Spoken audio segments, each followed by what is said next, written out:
Hey everyone, Alec Alger the SideQuest Gamer here, and I have to ask, is Collect-A-Thon gaming dead?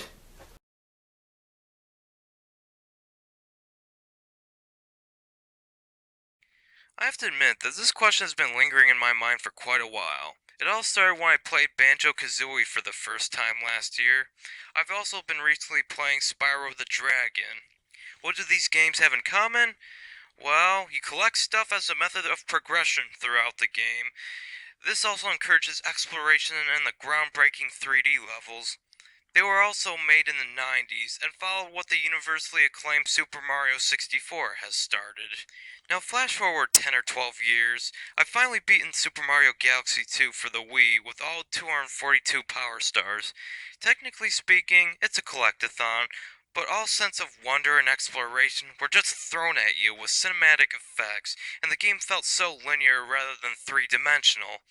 It wasn't quite the same, and although I love both Galaxy games, I don't really count them as collect-a-thon games. At least not a collect-a-thon game like Banjo-Kazooie or Spyro, because although the Galaxy games allow you to skip levels if you have the required amount of power stars to progress, you couldn't collect what you wanted when you wanted. I mean, in Banjo-Kazooie, your main priority is to collect puzzle pieces called Jiggies so that you can go into other levels. But what Jiggy you collect first is entirely up to you since there are around 10 per level.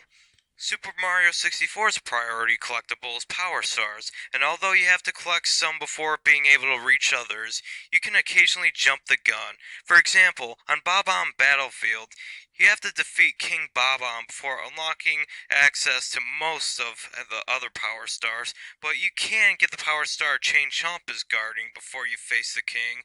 It's entirely optional. Well, mostly optional. But Super Mario Galaxy doesn't give you a lot of optional power stars. There's of course the hidden ones, which you can collect at almost any time, but nearly every power star in the first Galaxy game is mandatory before being able to get to the next power star in that level. Don't think I'm bashing Super Mario Galaxy. I mean, I love that game and it's a fantastic game and easily one of the best to come out of the 7th generation of gaming. But to call it a successor to Super Mario 64 isn't exactly true. It's more or less its own type of genre rather than a sequel. Collect-a-thon gaming seems to have gone extinct because the last true collect-a-thon I can think of are Jak and Daxter the Precursor Legacy for the PS2, Super Mario Sunshine for the Nintendo GameCube, and Spyro Enter the Dragonfly for all 6th generation consoles. Spyro Enter the Dragonfly was a decent game, don't get me wrong, but was evidently a rush job and not as good as the original trilogy. In fact, they had to rush development to get it out for the holiday season, so one of the original secondary antagonists, Nasty Nork, wasn't added in the game despite the epilogue to Spyro 3, where Ripto and Nork were going to team up. Ripto, the antagonist from Spyro 2, did return, but like I said, the game screamed rush job. Jak and Daxter the Precursor Legacy was also a collect-a-thon game and was a really good one in fact. I dare say that it's just as good as Banjo-Kazooie. Everything was optional and getting all the items gave you an alternate ending that led right into the sequel. Now, Jak 2 was a much better game than the original, but it abandoned the collect-a-thon gameplay aspect. It was probably a wise move, as it favored more action and story than what the lighthearted original didn't have much of. And Jak 3 took what Jak 2 did and fixed all the minor problems with it, and became the best in the series.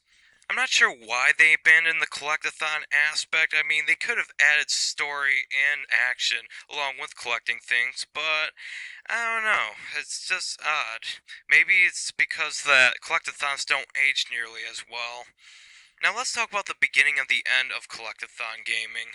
In 2002, North America got Super Mario Sunshine for the Nintendo GameCube, which was the long-awaited sequel to Super Mario 64 that fans were dying to play.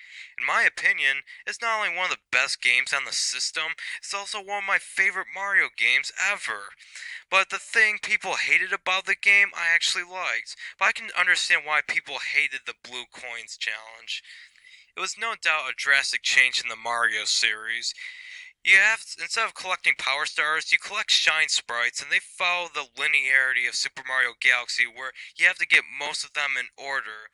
But the game doesn't hold your hand and only shows you a glimpse of where it is, therefore encouraging exploration in the 3D world setup.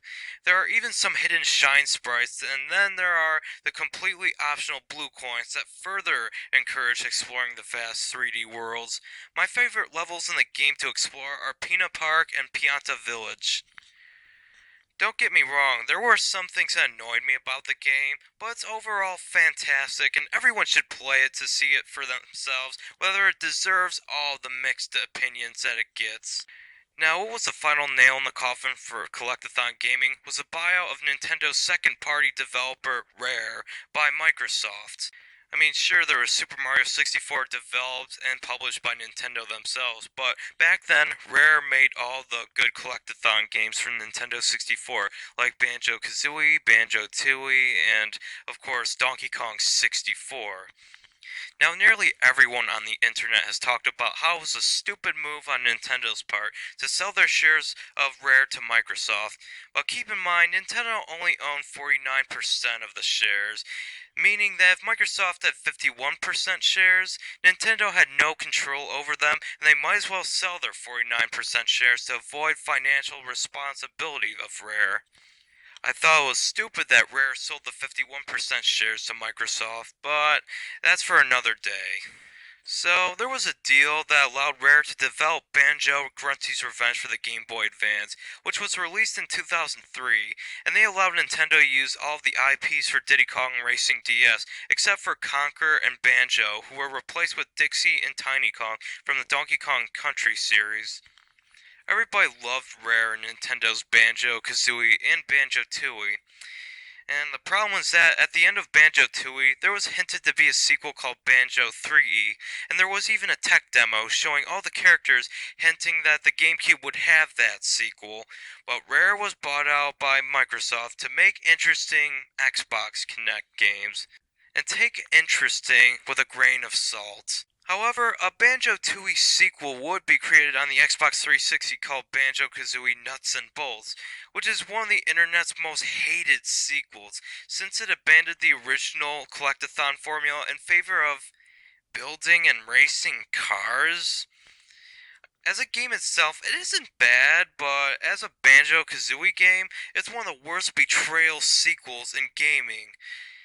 At least it isn't nearly as bad a betrayal as The Legend of Spyro and Crash of the Titans. Ugh. But in Banjo-Kazooie Nuts and Bolts, one of the characters says that kids don't want to collect junk. All they want to do is shoot stuff all day. I know it's a joke, but no words have never been more true in that generation of gaming. So in conclusion, Collect-A-Thon gaming is dead. Since Collect-A-Thons were also made due to limitations, 3D games could only generate 15 to 20 3D worlds, and throwing in things to collect would allow the player to still take 10 to 20 hours to beat the game. Now with new games like Super Mario 3D Land and 3D World, there are 90 plus 3D levels. Now it's just a matter of getting from point A to point B, but I still think that Collect-A-Thons can be still around. I mean, on the Xbox Live Arcade, they re-released Banjo-Kazooie and Banjo-Tooie and was very successful with downloads.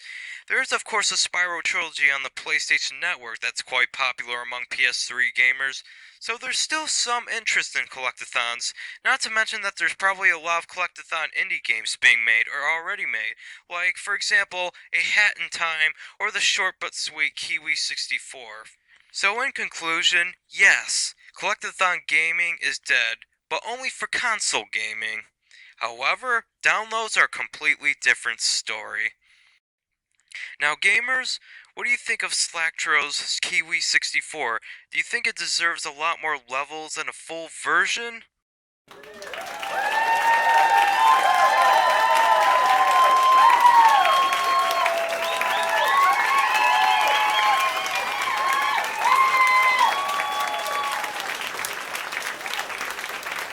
There you have it, Slacktro. The gamers have spoken. Please, make a full version of it. It's so much fun, and it could surpass Banjo-Kazooie with a few more levels. Ladies and gentlemen, thank you so much for watching this video. I hope you enjoyed it. Please subscribe if you're new here, if you want to see new videos every week. Comment question! Do you think Collect-A-Thon gaming is dead? Please reply in the comment section below. Again, thank you so much for watching, and remember to stay awesome.